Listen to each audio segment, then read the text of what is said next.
Sawa, tunarudi hapa. Sasa bado tupo katika hatua tatu ambayo tuko tunajadili kulisha mbegu. Tumesema siri ya mimba, nimekuelezea mbegu haitakiwi kufukuliwa. Kwenda kusimulia kila mtu wazo lako.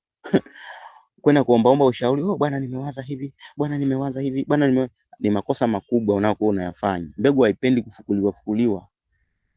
Mbegu haipendi kufukuliwa. Mbegu ambayo inafukuliwa huwa inadumaa. Wewe mwenyewe ni shahidi. Mbegu ambayo haijafukuliwa hii inaota moja kwa moja, inakuwa inaendana na asili. Sasa tunajadili kitu cha tatu. Lazima uwe mfalme wa ulimwengu wako. Tunasema kuwa mfalme wa ulimwengu wako. Kama wewe ni hekalu, basi wewe ndiye mfalme wa ulimwengu wako wa ndani.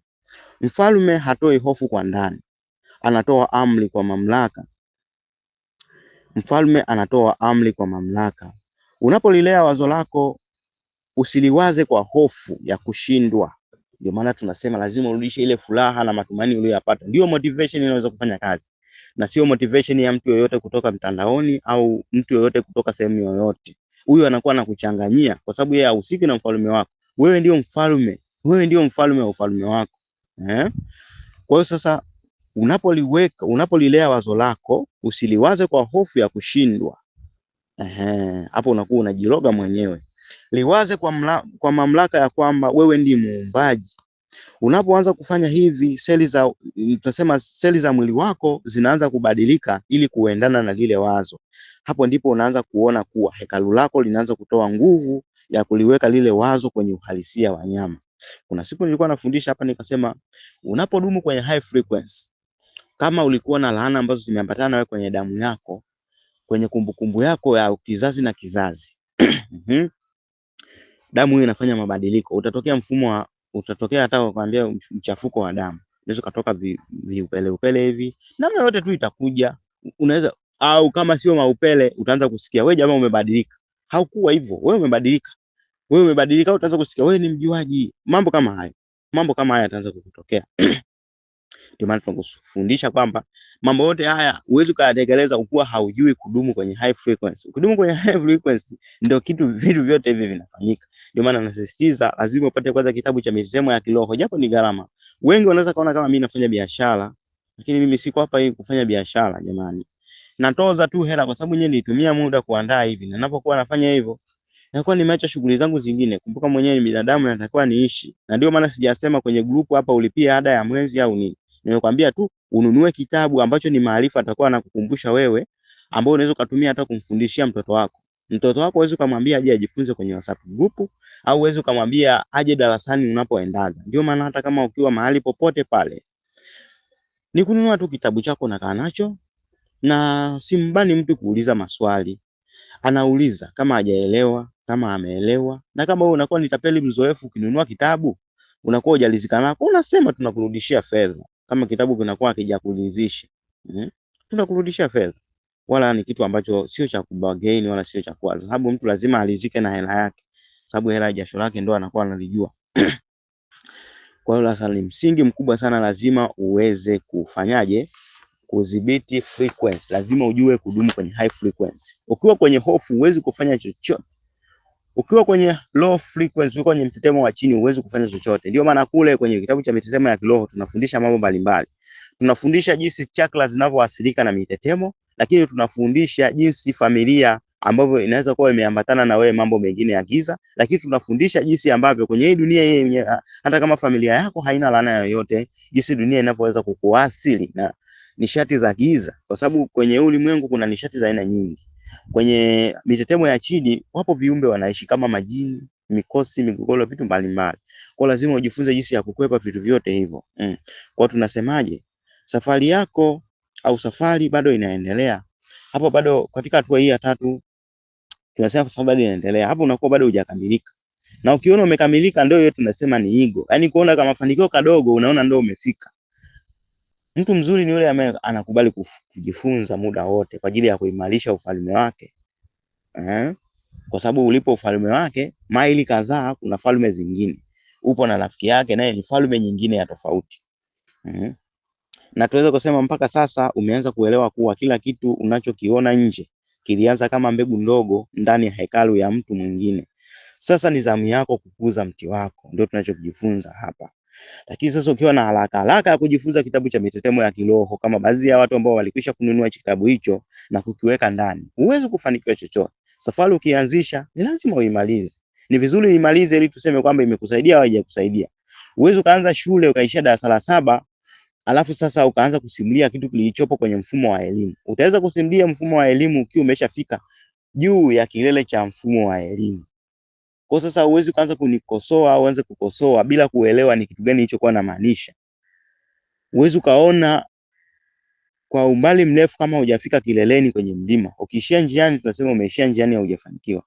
Kwa hiyo tuendelee na safari, tunaendelea. Ngoja nirudi kwenye voice inayofuata nije tuendelee na hatua ya 4. Leo utajifunza kitu kikubwa sana. Maswali ya ndugu yangu haya hadi nimechukua muda kujibu. Ameuliza jana muda fulani, lakini nimechukua muda kuja kuyajibu maswali yake kutokana na uzito wake.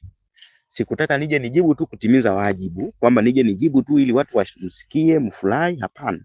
Tunatafuta hapa mabadiliko. Tunatafuta mabadiliko ambayo ukibadilika wewe, jamii yenyewe inatakiwa ibadilike. Jamii inatakiwa ibadilike kutokana na wewe.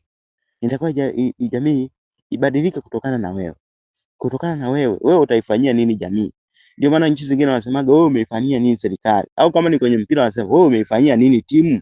Hii timu yako wewe umeifanyia nini? Kama wewe ni mwanachama, umechanga hata shilingi 100, ambalo naongea sana hivyo. Narudi hapa tuendelee na hatua ya 4. Tuendelee sasa baada ya kumaliza kulisha mbegu ndani ya hekalu. Mr. Nani ulikuwa umeuliza maswali, samahani nimechelewa kukujibu bwana. Samahani. Nafikiri una kitabu kile bwana. Unaweza ukaja tena ukarudisha mrejesho wako, hichi kitabu umekionaje? Si ikawa mimi ndo naongea, labda mimi ndo nakipamba au labda umesoma hujaelewa nikueleweshe.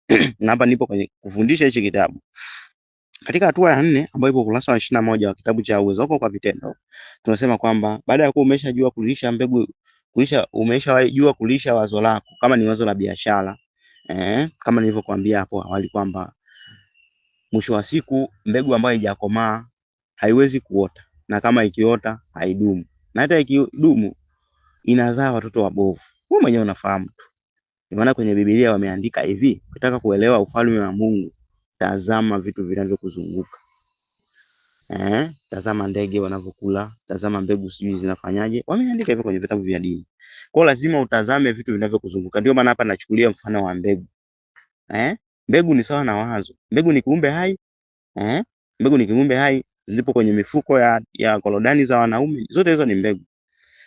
Mbegu ambayo haijakomaa huwa haizalishi. Si ndio madaktari wanafundisha hivyo? Zote hizo ni mbegu. Mbegu ya alizeti ambayo haijakomaa haizai. Lakini na wazo vile vile ni mbegu. Sema ni nishati ambayo haionekani. Na watu wa dunia hii hawaamini vitu ambavyo havionekani. Kwa ajili ya sayansi na elimu ya shuleni ambayo inafundisha kuamini kitu ambacho tunaweza kukiona na kukigusa. Elimu ya kiroho, elimu ya ufahamu inatambua kila kitu ni kiumbe. Hata majini ni viumbe. Ni nishati ambazo bado hazijawa na mwili. Naweza nikathibitisha hilo, lakini sio kwa wakati huu. Tunaendelea sasa. Baada ya kuwa umeshajua kulisha mbegu yako, sasa tunakuja kwenye hatua ya 4 ambapo tunajifunza kuzaliwa kwa uumbaji kutoka ndani na kwenda nje. Kuzaliwa kwa uumbaji kutoka ndani yako kwenda nje. Nafikiri nitakujibu vizuri kabisa ile swala la biashara zidumu. Watu wanatamani kufanikiwa, elimu zimekuwa za muda mrefu, lakini mbona hatuoni matokeo? Wewe elimu yako itakuwa nini cha kuziada cha kutuambia ili tuweze kuelewa, labda kinaweza kutusaidia? Ndio maana nakufundisha kwa undani na kwa unyenyekevu kabisa. Ngoja ninarudi hapa. Vitu hivi ni vitu vikubwa ambavyo ilikuwa ni ngumu sana nikae nianze kuvitoa kwa mpangilio huu kutoka kichwani. Mimi mwenyewe ni binadamu, nina mambo yangu yanayonivuruga, lakini kwa sababu najua sheria za asili kwamba lazima uweke alama ambayo ukiona unakuwa unakumbuka ulikuwa unawaza nini wakati unaandika hapo. Ndio maana niandika vitabu. Ukiniuliza chochote nilichokiandika kwenye vitabu vyangu, siwezi kukushindwa kujibu hata nikiamka kutoka usingizini. Kwa sababu jinsi utakapokuwa unasema nilichokiandika kwenye kitabu ndio hivyo unanikumbusha hisia iliyofanya nikaandika huo mstari kwenye kitabu. Sasa tumefika mahali katika hatua 4. Sasa tumefika mahali pa pekee sana, au tuseme mahali pa kilele. Na sasa hapa tunasema umejua kuwa wewe ni hekalu. Katika ile hatua ya kwanza tumesoma hiyo. Lakini umejua au umekamata wazo lako polini, umekamata wazo lako kichwani mwako katika hatua ya 2, na umelilea ndani ya ukimya katika hatua ya 3. Lakini katika hatua ya 3 sasa mbegu inapasua ardhi sasa. Ni wakati wa kutoa kile kilichokomaa ndani yako na kukileta kwenye ulimwengu wa nyama ili kila jicho lione. Sasa tutaangalia mambo matatu katika hatua hii ya 4. Mambo matatu mazuri. Hapa tunasema ususaji wa nguo ya wazo. Kitu cha kwanza ni ususaji wa nguo ya wazo. Tunasema kwamba wazo lililokuwa ndani yako sasa linahitaji nguo ili litembee nje. Mtoto anakaa miezi 9 kwenye tumbo la mama na akisha komaa huwa anatoka nje, japo akitoka nje tunamuona bado ni mlaini, ila kwa upande wa dunia ya maji kwenye tumbo la mama yake anakuwa amekomaa, na akitoka nje basi anahitaji nguo ili aweze kutembea na kuishi. Ndio sawa sawa na wazo. Sheria za uumbaji ni zile zile, iwe ni Misri, iwe ni China, iwe ni wapi. Wenye kujua siri hizi walishafanikiwa na tunaona matokeo yake. Tunaona maendeleo ya teknolojia mbalimbali. Teknolojia ya majengo, teknolojia ya tehama. Tunapotema tehama na maanisha teknolojia ya kompyuta hii. Tunaona mifumo ya kijeshi, lakini tunaona mifumo ya kielimu. Tunaona jinsi nchi zingine zilivyoendelea kimiundombinu kwa sababu ya sheria hizi. Kwa sheria ni zile zile. Ndio maana hata Biblia au vitabu vya dini vimeandika, tazama uumbaji unaokuzunguka. Angalia jinsi mbegu zinavyoota. Ikiota ikikaa kwenye miba, si miba inaisombwa. Kwa lazima uwe makini na kila kitu. Kwa sasa tunasema ususaji wa nguo, ususaji wa wazo. Ususaji wa nguo za wazo. Wazo lako lilikuwa ndani, wazi lililokuwa ndani yako sasa linahitaji nguo ili litembee nje. Katika hatua hii, ule utulivu uliokuwa nao jioni unabadilika kuwa vitendo vidogo vidogo. Kama vile mwanamke anavyosuka kikapu kwa umakini, na wewe anza kuweka wazo lako kwenye vitendo. Usikimbilie ukubwa, anza kwa kile kilichopo mkononi mwako. Ukianza kukisuka, kwa mfano kama ni kikapu kwa mikono yako, unakuwa unahamisha ule mtetemo wa furaha wa ndani na kuunda au kuundika kwenye kitu ambacho unakigusa. Unapokuwa unaunda kitu kwa mikono yako.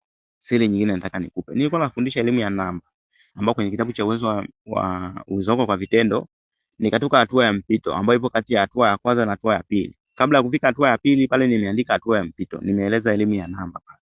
Kuna namba 5 ile ya uamsho. Tukamwambia binadamu ana vidole 5. Binadamu ndio shahidi au ndio ushahidi wa uumbaji katika sheria ya 5. Katika sheria ya 5 ana vidole 5, ana milango 5 ya fahamu. Lakini ukijumlisha viungo vyake vikubwa kabisa vinavyomtengeneza binadamu na umbo lake, una kichwa kimoja, kuna mikono miwili na miguu miwili, jumla inakamilisha viungo 5 vikubwa vya mwanadamu.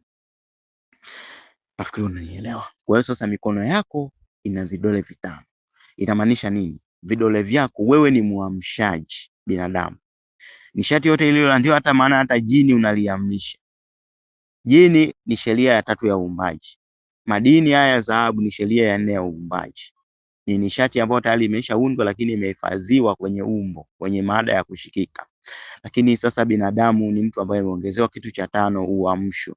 Ameundwa akapewa uhai ule namba 3 kaingizwa kwenye mwili. Mwili ule sasa ukaamshwa, ndio maana anatembea. Binadamu ni hekalu linalotembea, ni ulimwengu unaotembea. Anaweza kuumba kitu chochote akakiwekea uamsho na kikaenda kutembea. Namba 5 ni uamsho. Namba 5 ni uamsho. Kwa hiyo unapokuwa unaumba kitu kwa mikono yako na sio kwa mikono mingine, mikono yako ndio inaumba. Raha ya chakula unachokipenda ukipike wewe mwenyewe. Yaani kile unachokiwaza kwenye chakula, kwenye akili, ndio kile uchukue mikono yako, ushike mwiko utengeneze. Nafikiri unanielewa. Inaelewa. Ungekuwa ni mchoraji angenielewa vizuri kwamba hawezi akakuelekeza pale kwamba hapa chora hivi. Yaani anataka ashike mwenyewe achole. Sio, naelewa. Narudi. Hiyo hapa tunasema ni ususaji wa nguo za wazo lako, kulivisha nguo ili iweze kutembea hadharani. Sio mwingine wazo hata haijakomaa unaanza kulitoa nje hata halina nguo, liko uchi. Ni kujizalilisha mwenyewe. Na tabia ya kwenda kuombaomba ushauri kwa watu ni kujikosesha mambo mazuri, kwa sababu wewe ni hekalu kamili linalokamilika. Fikiria mfano wa kuku. Kuku huwa analea watoto wake, wakishakomaa wanakuwa hawana mpango tena na mama yake. Sio kuku tu, angalia ndege, huwa anatotoa vifaranga vyake, lakini huwa kila kitu kinaanza kujitegemea. Angalia simba jinsi anapokuwa, badala ya anaaga kwa mama yake, harudi tena, anajitegemea yeye mwenyewe kimaisha huko kivyake. Na wakati wa kufanya mawindo hategemei ushauri wa mnyama yoyote, anajua yeye mwenyewe anavyowinda. Je, wewe binadamu umekosa uwiano kiasi gani? Hata mti unajitambua kukushinda, hata mnyama wa porini anajitambua kukushinda, hata kuku wa nyumbani anajitambua kukushinda, hata ndege wa porini anajitambua kukushinda. Basi huo ni uwezo mkubwa sana, na najua sio kosa lako, ni kwa sababu ya elimu hizi za kigeni, elimu ya shuleni, lakini elimu ya dini na mitazamo mbalimbali, kutokana na kuja kwa tehama hizi na mambo mbalimbali ya kidijitali ambazo yanaendeza maadili ambayo sio. Kwa tushirikiane kwa pamoja kuweza kujifunza kuirudia asili. Naposema kuirudia asili ni kuweza kuziishi kanuni hizi ili ziweze kututendea kwa usawa.